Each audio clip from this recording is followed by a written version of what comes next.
Life is not simple, and you know it deep inside. Each day brings something you could never anticipate.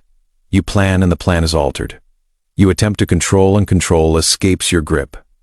People mostly resist this fact, and resisting it they get destroyed. But there is another way, a philosophy of living that not only makes you stronger, but makes you indestructible. The Stoics had it. They were mental warriors, soul emperors, teachers of grit. They lived by principles that not only assisted them in surviving the madness of life, but transformed the chaos into a growth opportunity. And today we're going to look at those same laws that will take you to the next level. The first law is one that everyone flees from. It is the law of discomfort. Contemporary life teaches you to pursue comfort, buy comfort, live amid comfort. But the Stoics thought that comfort makes you weak. Marcus Aurelius, the Roman emperor, slept on stone floors to remind himself not to become reliant on comfort. Epictetus, born a slave, instructed his students to visualize losing everything, so they would never live in fear of it. Discomfort cuts to the soul. It sears away weakness. By avoiding comfort, you build up the strength to live through anything. The next time you catch yourself grasping for the easy way, hold back. Pick the difficult one. Take the ice shower. Wake up early. Refuse the indulgence. Why? Because on the other side of hardship, you find your strength. Write it down. I grow through hardship. That is your challenge. But discomfort is just the beginning, because life doesn't just test your body, it tests your emotions. Which brings us to the second law. Rule your emotions, or they will rule you. Think of a stormy sea. When anger or fear takes control of you, your mind is like that sea. Wild, uncontrollable, dangerous. The Stoics said emotions are natural, but what matters is your response. Someone insults you, mocks you, disrespects you. The majority of people do it right away, with anger or retaliation. But the Stoic waits. The Stoic catches his breath. The Stoic asks, does this insult really hurt me, or is it simply babble? 9 out of 10 times, the insult is nothing. It doesn't hit your character. It doesn't hit your purpose. It only challenges your self-mastery. Epictetus taught, it is not what happens to you that matters, but how you respond.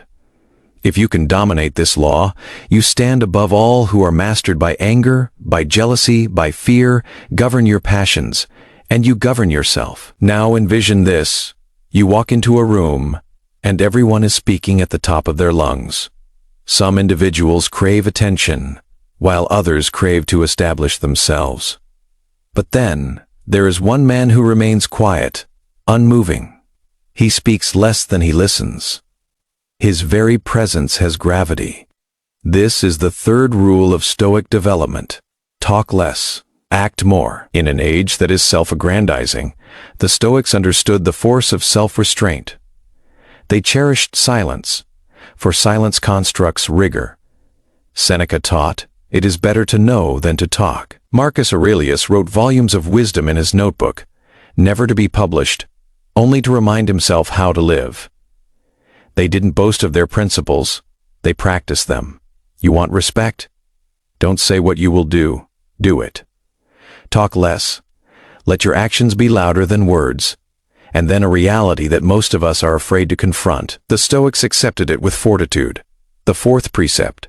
Keep in mind, you are going to die. Memento mori, the death reminder. Marcus Aurelius wrote to himself, you could leave life right now. Let that determine what you do, say, and think.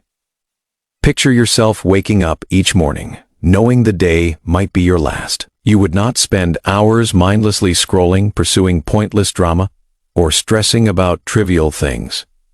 You would live with abandon, on purpose, with urgency. You would declare your love for the people in your life. You would prioritize what truly counts. Death is not your foe. It is your educator. It teaches you that time is to be valued. It challenges you to end procrastinating, to end waiting for someday. The Stoics weren't fixated on death. They were fixated on living virtuously because they realized that death was imminent.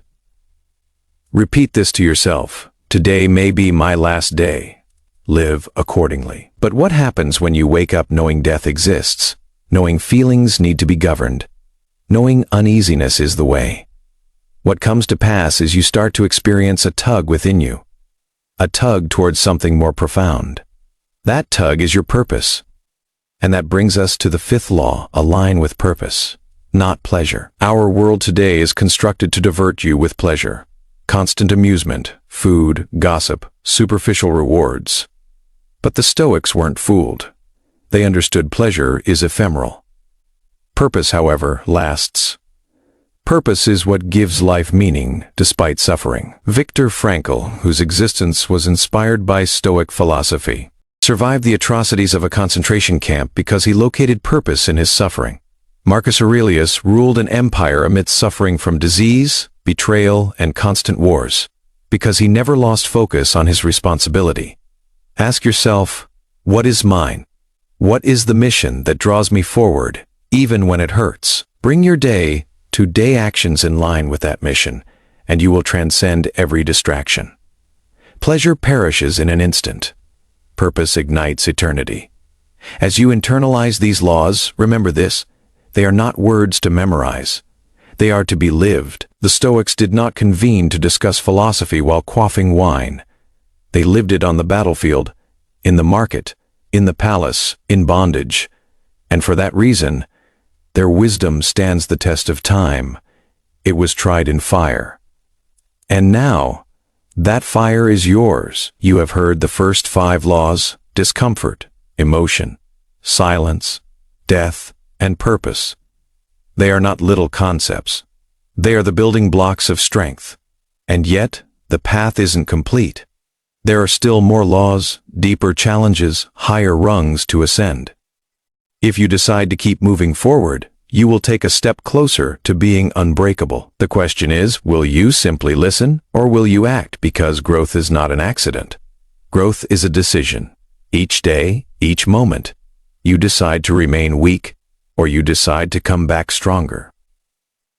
The Stoics left us the map. The next level waits.